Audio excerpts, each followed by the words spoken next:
It is still morning out here in Uganda. Good morning, everybody. I cannot start this session without thanking every Rotarian in the world. I'm sending greetings to all the women in the United States of America who fought the war for us to be members of Rotary. We cannot thank them enough. And I would like to thank everybody in East Africa, Tanzania. Tanzania will greet you. Habari zenu. Karibu. Now, we have such powerful women or ladies that are going to give us some insight on how they have managed to survive the challenges of COVID. My name is Margaret Ann Mazi Wampamba. I live here in Uganda. I am I grew up in different countries, so excuse me if I mess up in some stuff. I would also like to greet those who are French, who are watching us, and I know some. Bonjour, tout le monde, and bonjour. You are most welcome. I'm going to start our discussion with, and I would like to invite her here when I call her name, Miss Emma Mugisha. Would you give us the pleasure of joining me here on the stage?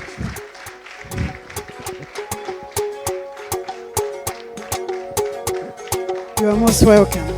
Can I have a seat anywhere? Yeah? Social distance? Well, you have your mask on, so. Now, I would like to be enlightened on this. Is this one working, or should I use this? Yeah? Yeah, it's working. And I think yours is working too. Ms. Mugisha, thank you so much for joining us. The Rotary Club of Naria and Munyonyo are delighted to have hosted you here. And the Rotary Club International are also delighted to have you here. As you've heard, my name is Margaret Ann Wampamba. I hail from Kanyanya, Gaza Road. My father was Wampamba. And I grew up in England and the United States. So if I mess up stuff, just correct me, right? I'm not very conversant about banking, but I'll tell you, I was very honored to work for the Overseas Private Investment Corporation, which is a United States government agency that was funding investments. So in that respect, I'm not very ignorant about the subject. Now, in Uganda and in Tanzania, and of course Kenya, there has been a lot of hardships, financial hardships, among the people. And COVID made it even worse. People could not go to work, people could not sustain their mortgages, could not sustain fees, those who are paying school fees for their kids. You know what I did, because we don't have a lot of time, I went and jotted down some questions. I have 3 questions for you. And I think the best way to do it, I'll give you the questions, and then you can flow with them, so that you save your time and you can actually cover your whole subject in a reasonable manner. So here are the questions I have. Okay. What is financial resilience, and why is it important? The second question would be, how can one achieve financial resilience? And the third one would be, how is Stanbic Bank assisting your clients and customers to promote financial resilience? Okay. So I'm thinking that would give you a good way of flowing. All right. All right. Thank you very much. And thank you very much, the Rotary Club, for inviting me. As been said, my name is Emma, and I grew up in a Rotary home. I'm still planning to join. Rotarian Mercy is my sister-in-law, so I'm in trouble. So financial resilience, I guess after COVID, it's no longer something that is out there. It's something that is with each of us. It doesn't matter where you are in your financial journey. Resilience, I think, was tested in COVID. And I'll just first say what is financial resilience, as you've said. And it's the ability to withstand life's events that may impact your income or your assets. Because your assets should be giving you some income, right? So any life event that may impact, may not be COVID, it could be a death, it could be a marriage, it could even be a good thing like having a baby, might impact your income actually. So financial resilience is just that ability to withstand those life events that may impact your income or your assets. And being able to retain the level of lifestyle that you want to have, even with that impact.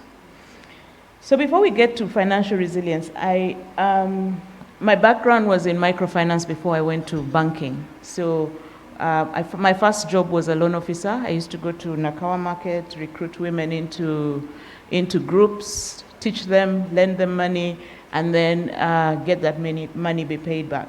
And one of the things that I learned was merearero. So if you're Tanzanian, then you'd need, I'm not very good at Swahili, but that means food for today. And for many people, they work for their food for today.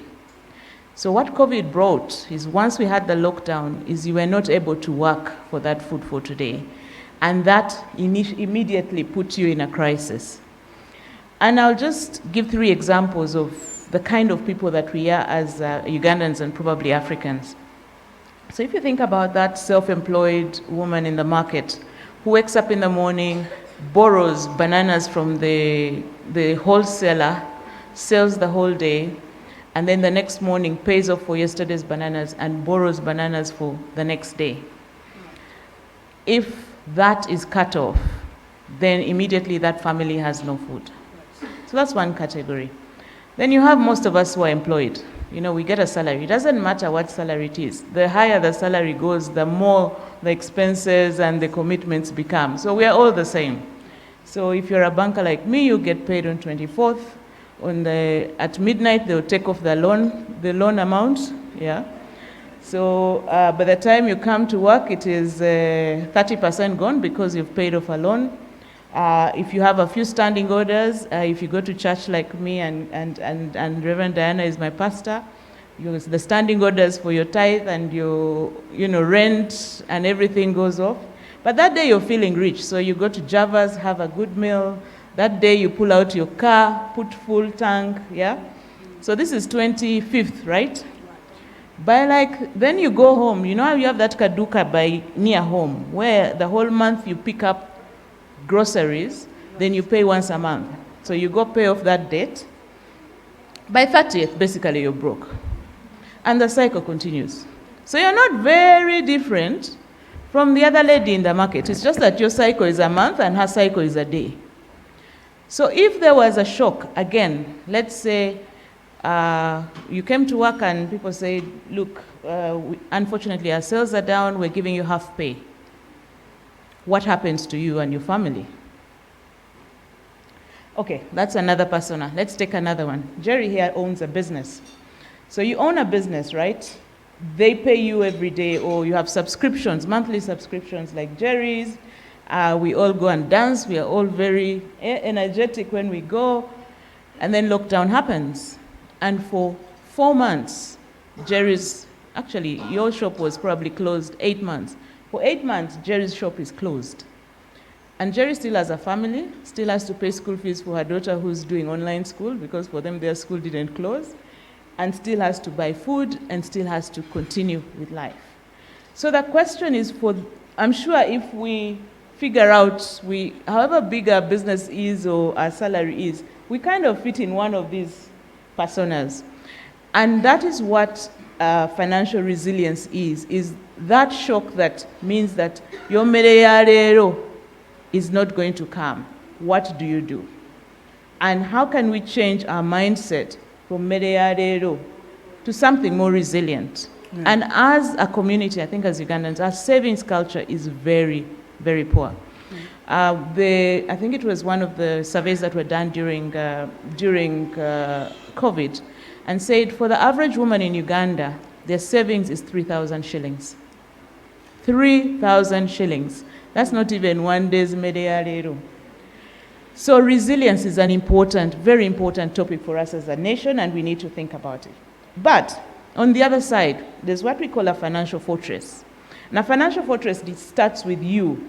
What are your gifts? What is it that you can do that makes money? What are your passions? Right. It starts with you. What can you sell? What can you serve? What service do you have that people will pay for, right? So if you put that at the center and draw a circle around it, that gives you an income. Hopefully it gives you more than one income, because we need to think beyond the one income. Right. Yeah? Then when you have an income, do you save? Yes. Saving is not waiting to earn enough to save. I teach my children to save now with their pocket money, because it is just a discipline. However much you earn, whether you earn 200,000 a month, 500,000 a month, or 10 million or 50 million, if you don't have that discipline, you will have no savings. Right. So you must save. Then out of the saving comes the investments. So investments are different. There could be financial investments, there could be treasury bills, there could be real estate, it could be in another business to be able to produce another income. And the point of the investment is to give you yet another income, so that if one income is impacted, then you have another income as a backup. And resilience then. Insurance. Until the policeman picks you up for third-party insurance, Ugandans will not pay insurance. How many of us have health insurance that is not paid for by your workplace? Yeah. If you're self-employed, do you have health insurance for your family? Okay. If you have your own small business, have you put insurance as not a pack for people, but a non-negotiable? Because if you had insurance during COVID, at least you knew that if anybody got sick, you'll be covered. Yeah? So part of financial resilience is insurance. And insurance beyond health insurance, that's the one we are trying on. Yeah? Mm-hmm. But resilience beyond that. So a number of the insurance companies are starting to sell funeral insurance. Mm-hmm. Now, last year we lost people. And at a time when probably your income is also impacted. Right. And at a time when all your friends who normally, because we all have a social insurance, right? Somebody dies, we get together, we do a harambe. But at that time, even that social insurance was impacted. So it's not a taboo to have a funeral insurance. Right. It is actually financial resilience. And then lastly is then that wealth that you build, because then from your income, you've saved, you've invested, you're insured, you have a provident fund, you have a little nest somewhere of savings, which you know that in case of things are bad, for 6 months I'm covered, at least for the basics. Yeah. So it's never too late to get to that financial resilience. Right. You can start today. You can make up your mind to say, let me cut back on a few things so that I can start that saving culture, invest, and have that, that nest, that provident fund for a rainy day. Right. And we can do that. We can inculcate that into our children and make sure that the next generation is a bit better than us in terms of insuring and investing. I think my time is really up. So that is brilliant. Now, for the sake of those people, we are down.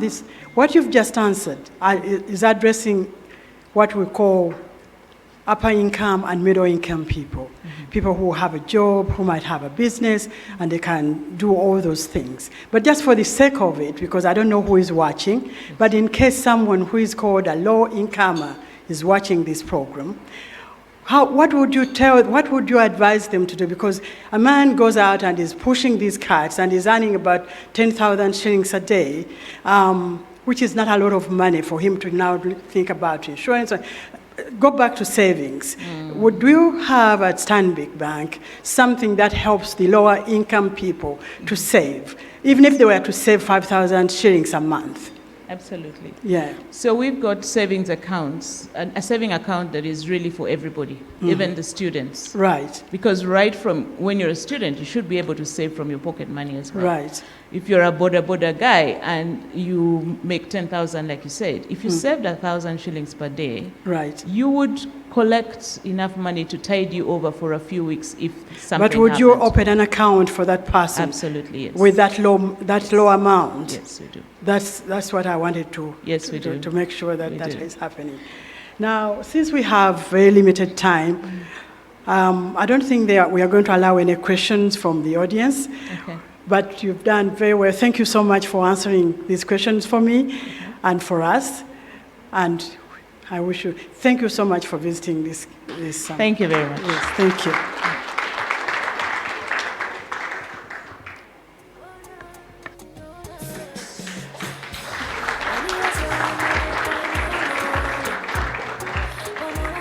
Now, ladies and gentlemen, people in Tanzania and people who are here, we are now inviting Dr. Barbara Ofuano Buyondo to come to stage and talk about her, her resilience in this new world we live in, the world that surrounds us, COVID world.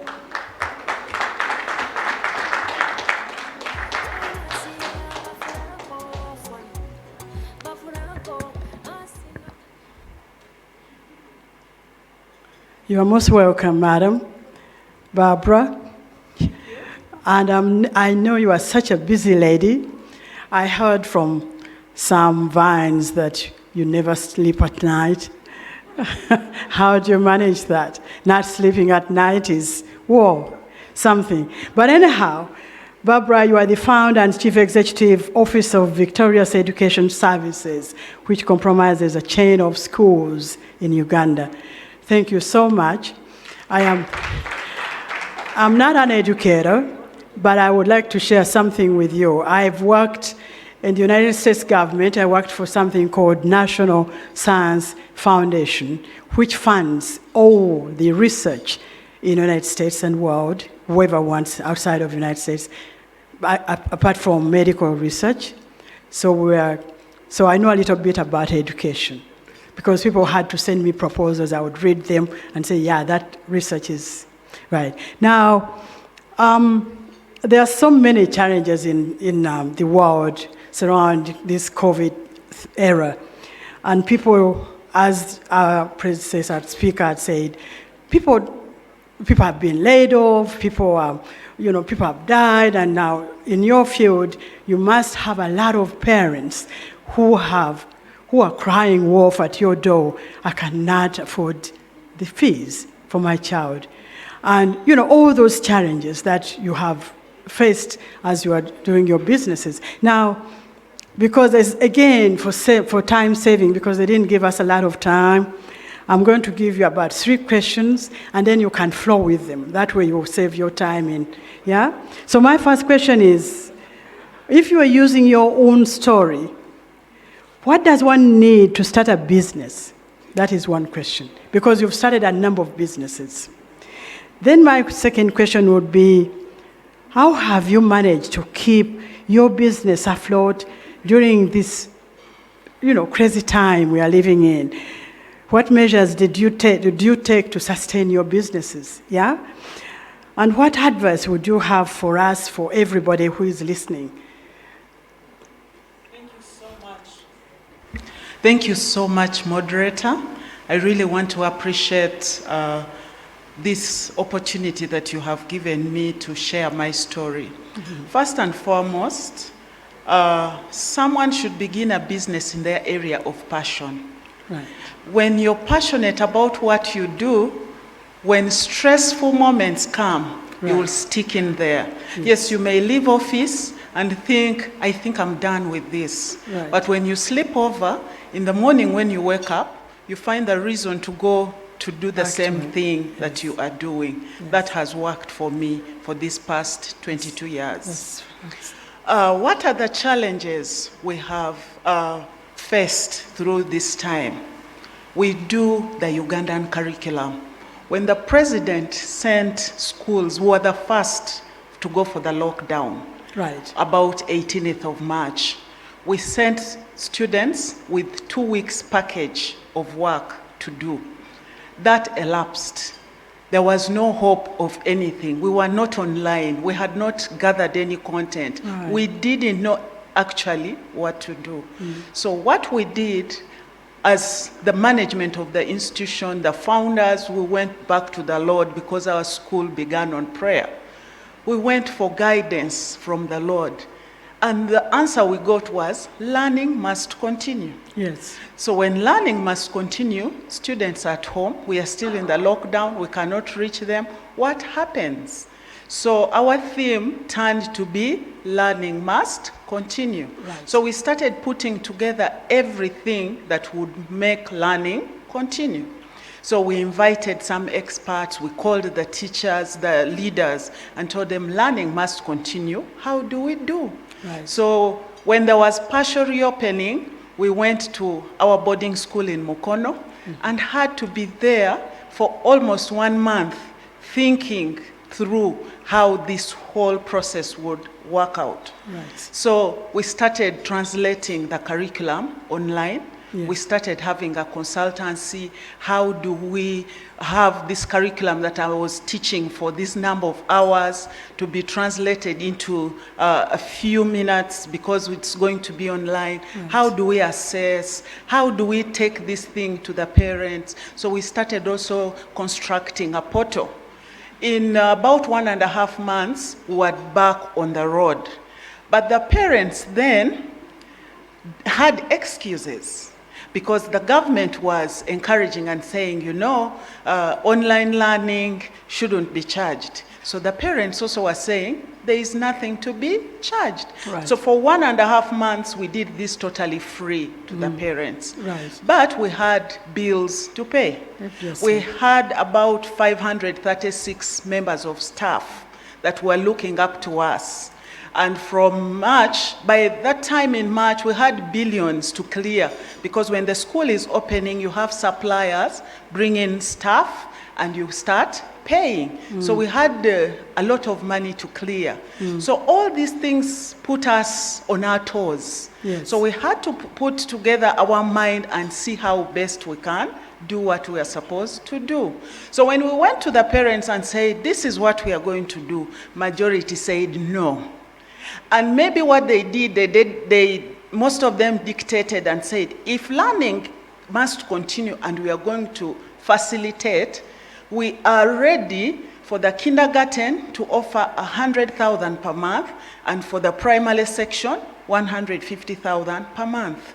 But whatever I am telling you, we had to put down almost 1 billion shillings to put together what would take us to go online.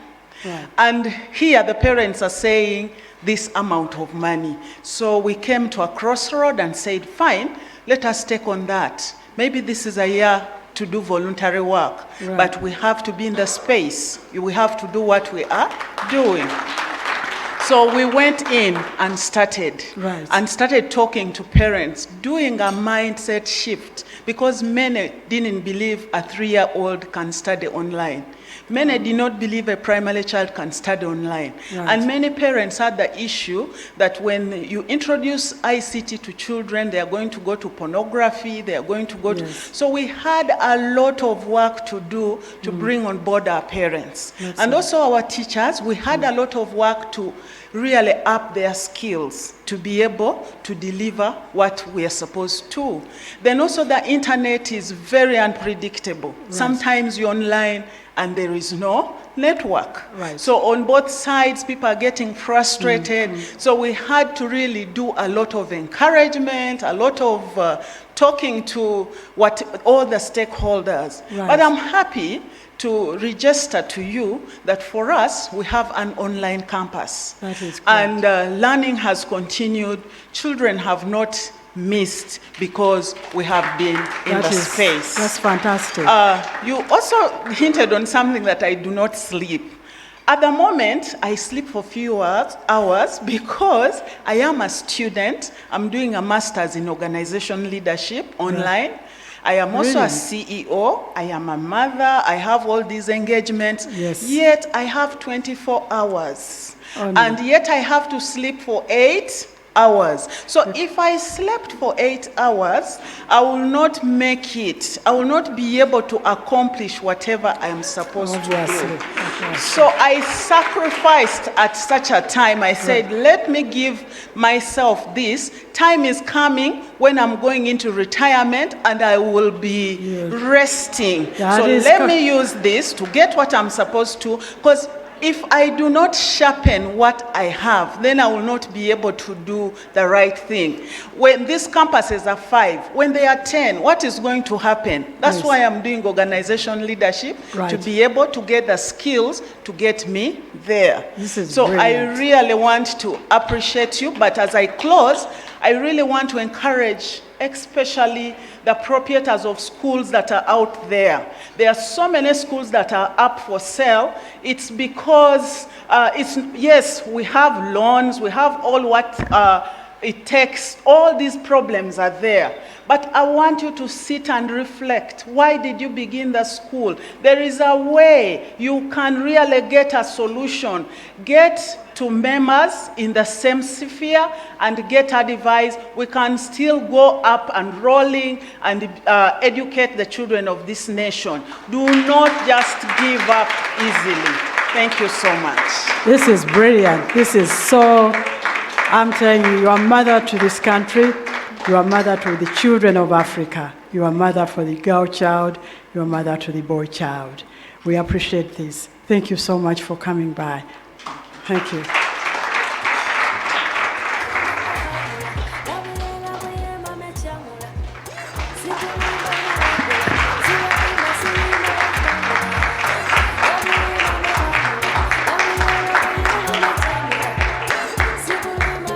Now, ladies and gentlemen, if we can continue with this discussion, we have a very, very important person in audience with us. This person is very special because she's a Reverend Canon, Diana Kwesiga. And she's a priest and founder of Kwesiga Center Foundation. Reverend Kwesiga, are you around?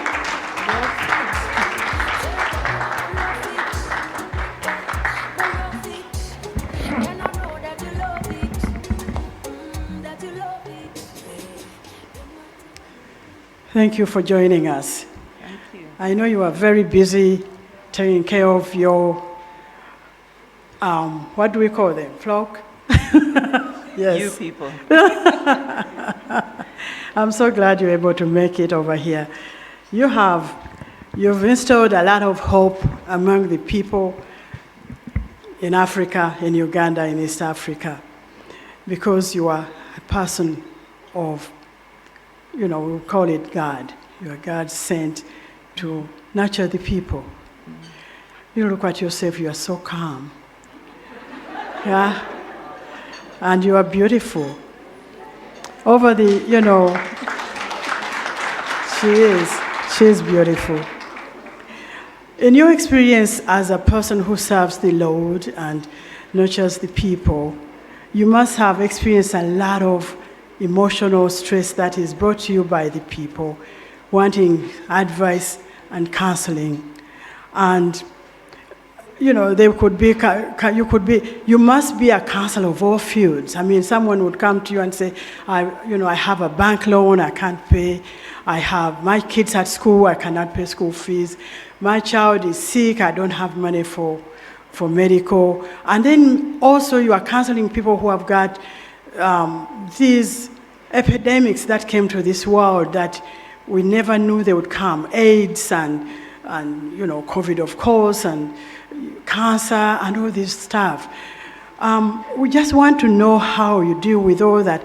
And as I've done with all my other panelists, I'd like to give you the questions that I put down for myself so that you can flow with it. So I won't have to interrupt you, yeah? So my first question is, based on your own story, how easy is it? How easy is it to deal with all that? And my second question would be, what practical tips would you would you give to the people?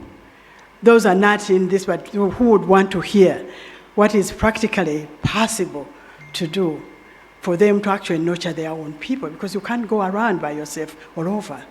Every one of us have to be involved. Thank you. All right. I don't know what time it is, but good day to everybody, and thank you for inviting me. I'm already so inspired by what I've heard and what people have accomplished. And like you can hear, some of these people are members of my parishes, and they are not doing the same thing in the church, so I'm questioning. Yes, first and foremost, I'm a priest, a female priest in a male space. And funnily, during this COVID crisis, I was able to write, in 2019, I had completed 25 years in the priesthood, but 30 years in service. And I decided to write my story because on that journey, I faced a lot of rejection, and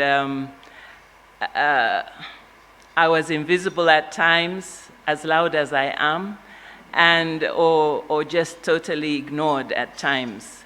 And I decided, because I discovered that actually because those things had happened to me, I had grown to who I had become.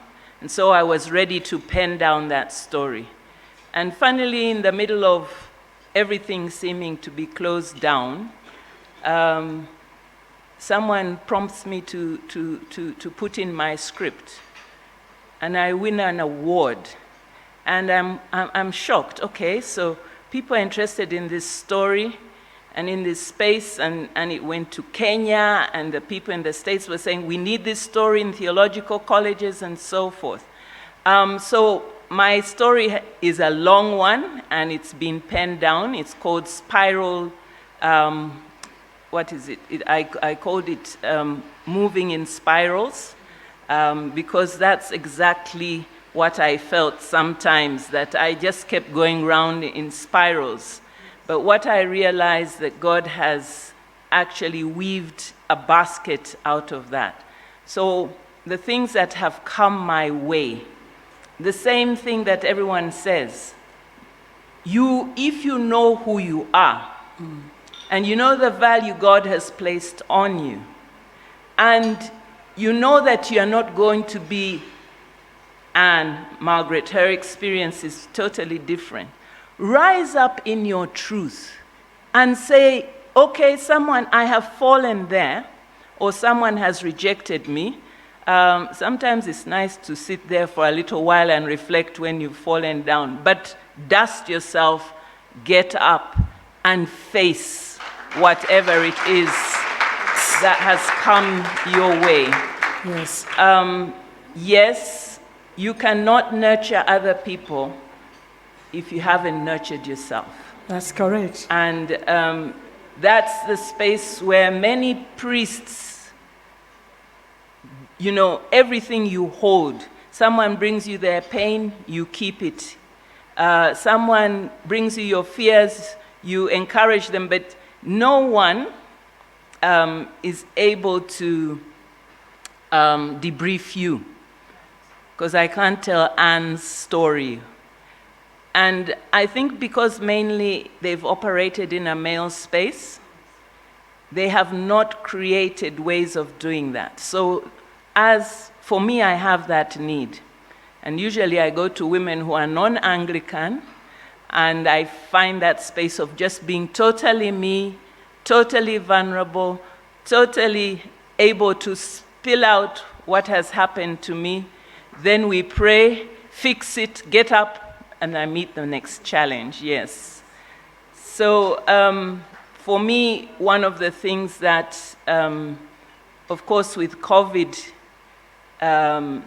one of the challenges I had was my colleague fell ill, and the number of people I walked with over the phone, in ICU, on oxygen, I think it was a really stressful time.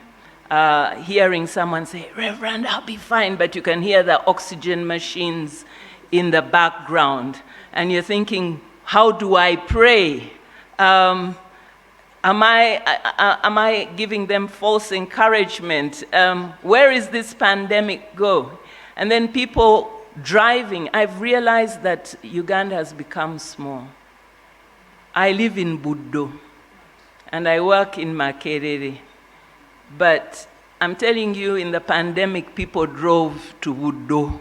And my people, they were saying, "Mommy, what's happening?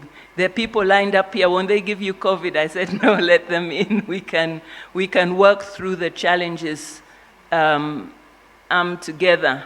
And so I'm finding new spaces of doing ministry. So my congregation must watch out, because the new Diana that has arisen during this time is going to create new spaces for the church to operate. Yes. That's brilliant and encouraging to the people. Maybe if I say this, I'm saying it from my heart. I know everyone, every human being has got a belief. They believe in something. And you guys, you are the messengers, and that encourages us to believe and to continue with our lives. Doesn't matter whether you are, a very poor person, or you are very rich, or you are in the middle. You still have to have some faith. And it is you who instills this faith in us by encouraging us to continue to believe. In that way, we thank you so much. Thank you. Thank you very much.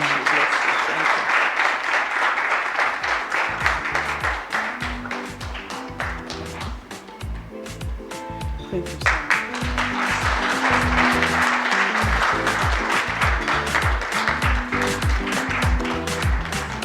So, ladies and gentlemen, I don't know whether you are all ready to zoom into Tanzania. We are going in to talk to PDG Shamila Bad. Is Shamila ready for us? Yes, I am. Yes. Shamila.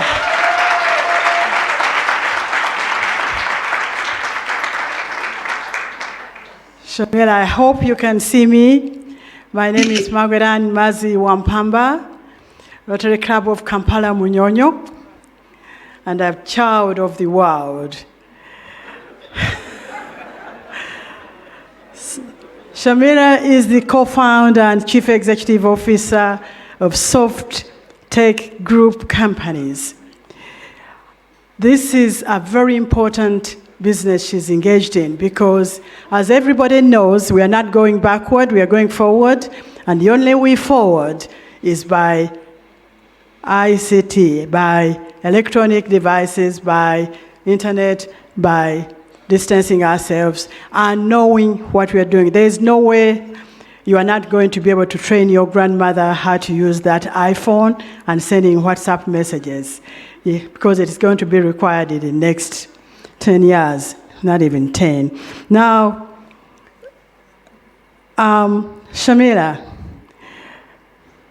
you are going to be talking about mindfulness and how to remain grounded in this era of COVID. Many people are experiencing unusual high levels of stress arising from changing circumstances, working from home, homeschooling, inability to meet bills due to reduced income, of course, and multiple demands. All this is affecting the well-being and effectiveness as leaders. Now, like I did all the other panelists, so that you will save time and also enjoy your little briefing, I'll give you 2 questions. I only have 2 questions, but you can expand on those, because you are in a very important field to the world right now. What is mindfulness, and what are the benefits of being mindful? And how does one practice mindfulness? Thank you.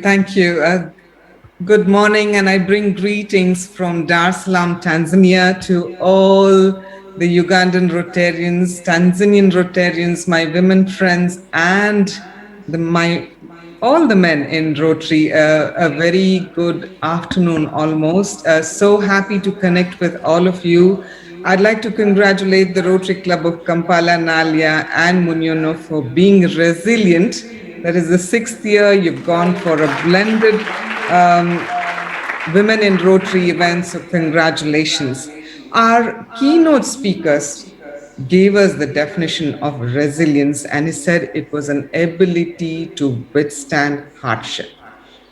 Now, particularly our panel is talking about how do we handle resilience in various fields, with finance, with setting up businesses, and our Reverend Diana spoke about how to cope with all the issues that people come up to her with. So one of the ways to be able to really cope with all the calamities, with all the issues that we have around us, with in that's about dealing with stress, is about being mindful. And that's where you've asked me two questions: what is mindfulness, and how do we go about this? Now, I'd like to give you a definition which is given by a guru of mindfulness, and he's called John Kabat-Zinn. And he says mindfulness is paying attention in a particular way. That is being on purpose in the present moment and being non-judgmental. So essentially, mindfulness is a form of brain training, and it involves taking the time to notice whatever is happening within ourselves, which can include the physical sensations, emotional states or thoughts, and whatever is happening in the external environment. And why actually meditate? I can sort of vouch for some of this. You know, I was a district governor 2 years back, and that included a lot of travel. It was not even the pandemic time, but there was a lot of stress when you continuously needed to meet people and speak to clubs perhaps 3 to 4 times a day. And during the year, you spoke to 200 odd events that took place, and everyone had expectations from you, and this gives you a lot of stress, anxiety. So one of the things that I've practiced over time is being mindful, and the benefits I can vouch for is reduced anxiety, some level of decreased depression, greater emotional stability, more positive emotions. In fact, our keynote speaker, spoke about positive emotions. And currently, what is so important is when you're mindful, it improves your immune system functioning. And you know how important this is during the COVID times. So why aren't people trying it? And what is it? And how do you try it? So one of the ways that you can sort of be mindful is being able to look at things like sit quietly, reflect on your breath, or just be aware of everything that's going on around you. Maybe you can hear your grass being mowed. In your particular cases, maybe there's some cutlery that is being clanged at. So just being aware of what's happening around you, because the reason is this is important, because you are sitting in a space and trying to be comfortable when you're uncomfortable, because you've got so many stresses, you're anxious about so many things. So you're trying to become comfortable even though things around you is not as comfortable in the real sense. And this is extremely important for a transformative leader. Many of the people who spoke this morning, including our DG, is leading in so many fronts. And when we look at transformative leadership, we sometimes think it's all about leadership, is all about accomplishment, even about how well we deal with serving others. But transformative leadership is also being measured or being able to measure yourself in terms of self-awareness and consciousness. And when you're able to lead or look at your consciousness and your awareness, you're able to lead from within.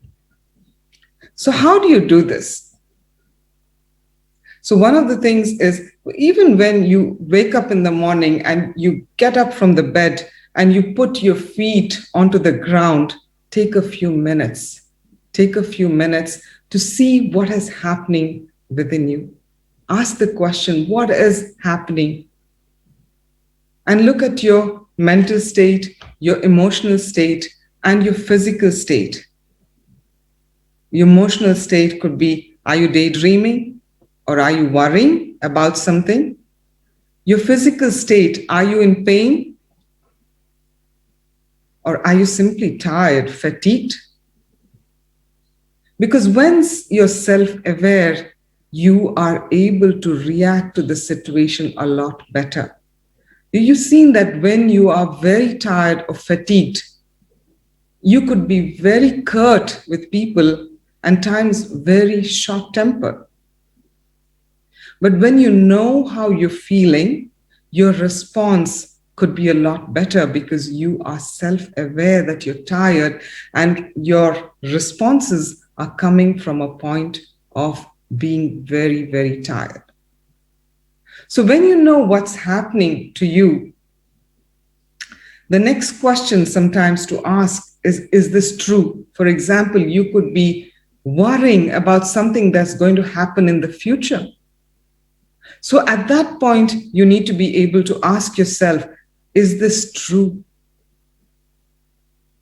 And if this is true, what is that you can do at the moment? That's the third question that you ask yourself. What is that I can do at this moment? And that sort of helps you to ground yourself and not really worry and stress about something that's coming up. And when you put your feet, you wake up in the morning and you put your feet onto the ground, you simply can acknowledge and tell yourself, I know how I'm feeling, but in spite of all this, I'm grateful that I'm awake. I have people around me. I have things to do. I have Rotary to serve. And by simply being grateful, you see that a lot of problems around you starts diminishing. So the question that you asked me is, how do you do it? Now, you constantly know that mindfulness is, some people do it by meditation, literally sitting in a space and taking time for yourself, breathing in, making sure you feel the breathing, or you can do it while you're driving near the traffic light, instead of honking, instead of worrying about what next and cursing everyone around for taking, because you're stuck in those traffic lights for so long. But take time and look at yourself, feel yourself, be grateful to what is going on within, and take time to think and reflect and be mindful. That is, bring yourself to the present moment. It is known that when you continuously do it, not just something that you do one-off, you become a lot more resilient because you know that when things happen, you are able to respond to whatever is happening around you in a much more sort of state that comes from within. So I hope I've answered your question for this afternoon.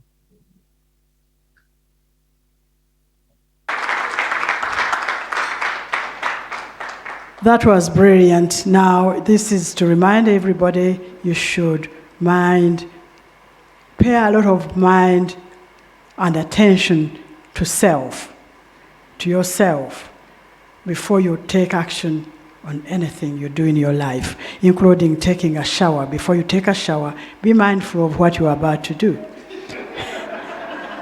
Yeah? No, it helps. It does help. Thank you so much. Thank you so much.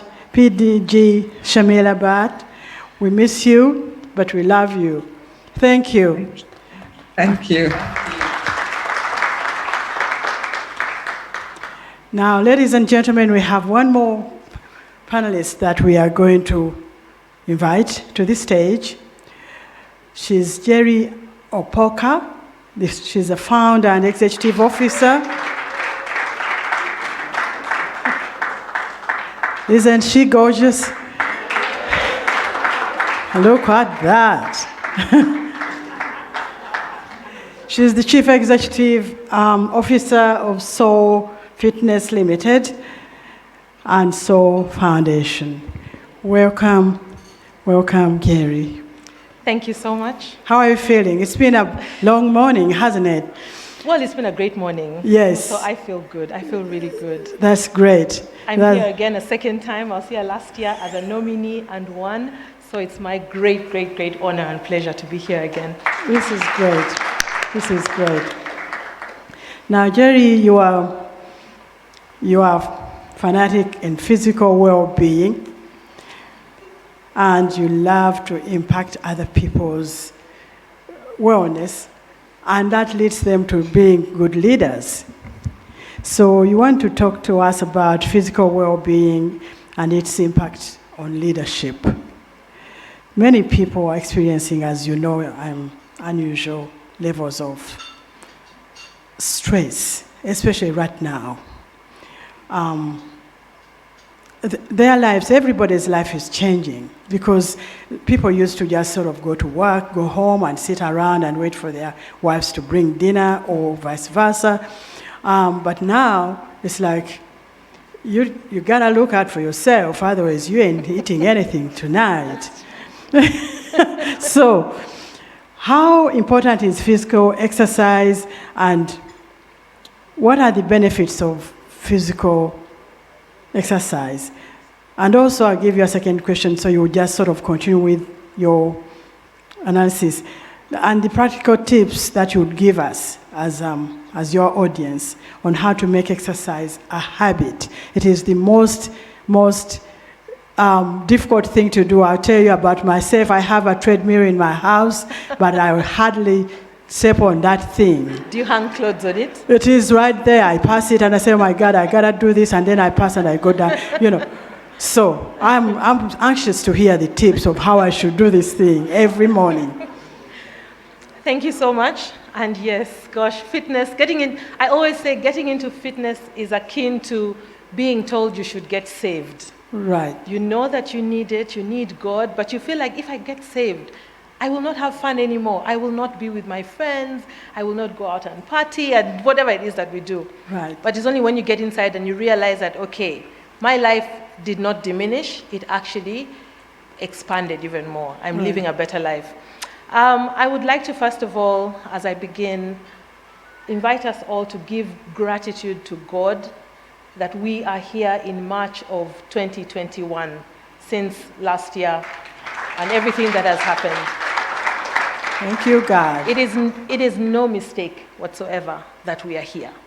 And again, it is no mistake that anybody left the earth. I'm a very strong believer now that we are all exactly where we need to be, and it's for a purpose. Yes. I would also like to say the word resilience is a woman.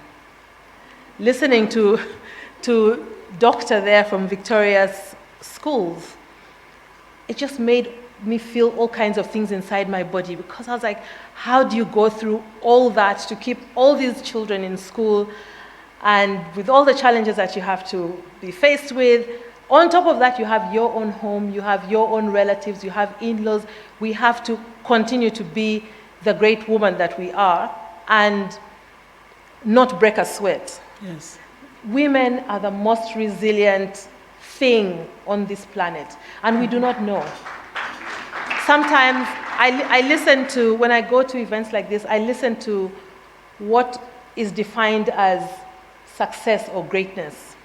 It is all the other things, leader here, this organization, that international body, wow, wow, wow. And we always leave out the thing that actually makes us great in that space, Right. which is the fact that we're a woman, that we are nurturers, that, the children that we have at home, how we've done that balancing act. That is really where the true greatness of who we are sits. That is brilliant. And COVID is a godsend. COVID came to break the status quo. The things that we thought we could not do. We thought we could not homeschool our children. Mm-hmm. Some offices were like, if you're not here at 8 o'clock, then you're not working. Yes. Today we are all at home. No one sees me. I've driven around town with people in my car and they're on a Zoom call in a meeting. Yes. And when the time comes, they actually deliver on, their piece. So COVID came to really change that. Back to our physical bodies. This is the housing in which, we carry our soul during this lifetime. So it's the most important thing that takes us through here. The way that it was built was that there's muscles inside.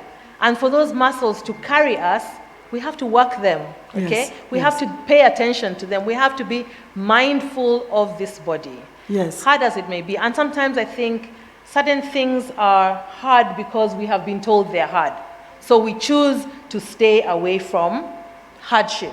Right. Going to work every morning is so hard. It's so hard to wake up in the morning and go and sit down. Somebody tells you what to do. It's hard. Mm-hmm. But you do it because there's money. You do it because there's a boss at the end of the other side of the table, okay? You do it because you'll get in trouble. But who's going to hold you accountable?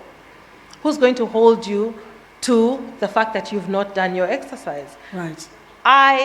You will not catch me dead doing exercise. So I understand where you're coming from. I just love to dance so much that, I started dancing and I thought, let's dance together. And it became the exercise that I do. Right. The benefits of exercise, aside from the ones that we know we see everywhere, is that exercise opens your mind space. Right. When the doctor who spoke or the speaker just before from Tanzania spoke about mindfulness, Mm-hmm. in the last 1 year, I have become an avid meditator. 5 a.m. in the morning, you would never catch me out of my bed before 7:30. But I've learned the value of meditation and sitting on my own. I'm such a chatterbox, so sitting on my own was really difficult. Right. But I've learned the value of just sitting and listening to nothing, And this is the same thing that happens when you're doing exercise. For 1 hour, you're focused on what's happening to your body, the pains, the muscles, the pushing, 5 more sit-ups, or when we're dancing, this song is so hard, will I finish? I'm focused on the instructor. When you come out of that 1 hour, you're like, where have I been? I've not thought about the issues that I came with. Your mind is clearer. Your body is excited. Blood is moving, Yes. Because you heated the blood, it's moving faster. It's carrying toxins to where they're supposed to go and out of your body. Right. The benefit of that is that I've had people come into my class and they say, I used to be I'm 45 this year, and everyone says, this lady comes to me and says, Jerry, there's this drug, Neurorobin. We always take it, those of us who are old. I'm like, you're old alone. I don't know Neurorobin. She says it's a pain medication. I'm like, I don't know pain. She, 3 weeks into her class, she stopped taking the medication. 3 years, she's not touched medicine. She was on it for 4 years, okay? So these are the small benefits that we don't appreciate. I feel gorgeous. Like, I feel so beautiful every day when I wake up. I look in the mirror. Before I brush my teeth, I'm like, oh God, you're so good. Because, and I was not like this. I was too dark to be considered beautiful. I did not have wide hips and, all the things that beautiful people are supposed to have. Until I started doing exercise, and I would look at myself and say, this is me. Today I've worked hard. Today I've been good. Today I have gone out of my comfort zone to do what is right by myself, by my body. And that taught me to appreciate me. Now, when I appreciate myself, when I get out in the morning, I appreciate each and every single person that I meet. That is Okay? correct. That's the benefit of exercise. That is correct. I look at the guard at the gate and I wonder, did he sit here all night? Did he fall asleep? What about the mosquitoes? Has he had breakfast? Because I love me and I'm thinking, do you love you? And if I see people who are self-conscious, I just want to hug them. I see people every day and I'm like, you have the most amazing eyes. Do you even know? I say that all the time to people. That for me is the benefit of exercise. My children love to come with me, even when they're not going to dance, when they have school. They will sit aside and do their work, and they will say, "Mommy, today's class looked really good." Yes. They start to fall in love with the ladies in the class and say, "I like this lady or the other lady. I want to talk to her." This is the benefit of exercise. Forget weight loss. I have no weighing scale. I don't talk numbers. I don't care what your numbers are, how much you want to lose, whatever. Just come and dance. Let's figure it out later. And what happens is, after a few months, I say, "So, how much weight do you want to lose?" Well, I don't care about the weight. Who wants to lose their tummy? I love my tummy. I just love me. Now, from that point, you can then say, "I'm ready to do the work to take the tummy off." Right. But you're coming from a good place. Right. Not to try and be like Lady X. Yes. Or Lady Y because you've seen your husband kind of checking her out. Sometimes you're even imagining that he's checking her out. Right. Not because you feel like you're less of a woman because you've had children and God has blessed you with a beautiful car, a great job, money, you're able to eat sausages, burgers, donuts and whatever, and it shows on your body. Right. Now you hate who you are. No. Appreciate and be thankful for the journey that has brought you to where you are, right. And then decide to work on it. Yes. From a place of love. That's right. So what are the things that you can do? Today we're all stuck in our homes. Right. I think if you're not a person who has been into fitness, it's kind of hard to go and buy dumbbells and start picking them up and do all these things. You can go on the internet. There's lots of Zumba classes. There's all kinds of fitness. In fact, anything you want is on the internet. But short of that, just play some music. Yes. And dance. Pull the children in and just watch what they do. Watch what you do. Call the neighbors. Get together and dance. What it does is the music is so beautiful that it just touches your soul and softens whatever it is that you're carrying that's heavy. When you dance, you lighten the load on your heart, you lighten the load on your body, yes. You lighten the load on your mind, and you go on like that and pick it up from there. Right. If you're sitting down for long hours at your desk, stand up, stretch, lift your legs up, wiggle your toes so that the blood gets everywhere. Stretch that back of yours. Do some housework. Because you're at home now, do housework. I do not like housework. But when I think, okay, if I really go out and do housework today, I'm going to get a good sweat. I'll be like, okay, fine, let me do it. That will be the benefit. Let me do the housework. Yes. So I think these are the things that we have to take the family out for a walk. Yes. They need it. Our children have been cooped up in the house for 1 solid year. We love them so much. We protect them so much from COVID, yet we go out and interact with everybody and possibly bring the COVID back home, only that, we are symptomatic, they are symptomatic. Let the children play. Let the children go out. Of course, it has to be structured, but take the children out.